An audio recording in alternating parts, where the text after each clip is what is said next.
there's a couple different ways to do a red lip. You gotta get your red lipstick. A lot of people ask me, what's the best shade of red lipstick to wear? Or they'll say all the time, I can't wear red lipstick. And everyone can really, you can find your shade of red lipstick. You know, it's safe to do if you want to start out with just a very primary color red. That's always a good place to start, see how it feels and looks on you. But you can go to more of a blue red, more of an orange red. There's all kinds of different things. And I really suggest that, you know, once things start opening up, you get to a Sephora or something like that and just play around. You know, play around with all different kinds of red lipstick. But I think something that people overlook a lot is that there's different ways to do red in terms of texture. So when people think of red lipstick, they think of just a very, you know, bright, opaque red, you know, like this. But if you want to do a red and you're a little bit scared of it, one way to do it is to get it really sheer. And a good way to do that if you are starting out and getting a new color is to get a red lip gloss. And that can really give that sort of vibe, that sassy, fun vibe, without it being really intimidating. I think that a lot of people are really intimidated by red lipstick because it feels so heavy, it feels so much. But if you sheer it out, and I'm just using my finger in that red lipstick, it can be more of like a stain, and it can be a little bit more friendly, a little bit easier. You don't have to worry so much about it coming off all the time. And really just get your finger and just smear it in.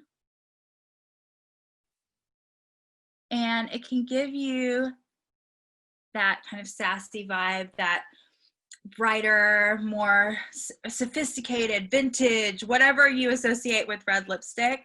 It can give you that vibe without being kind of intimidating and scary. On the other hand, if you really want to do a full red lip, you definitely can.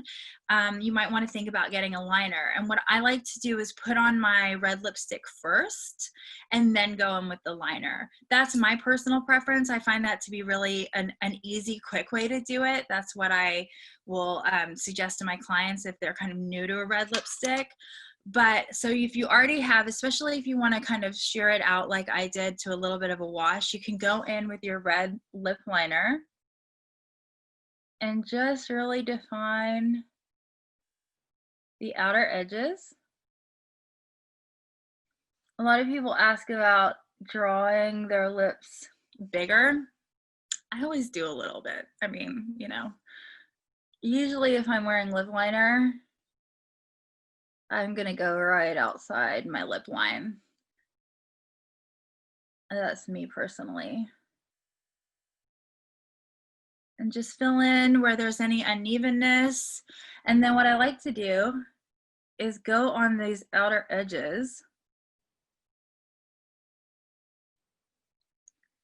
and that is gonna give your lips a little bit of a contour. I think a lot of people, when it comes to bold lipsticks, they feel like it's just this bright thing that's just stuck on their face, which I totally get, because when something is all one color, that's how it can be. It just looks like someone's painted on red lips onto you. But if you contour your lips and the darker color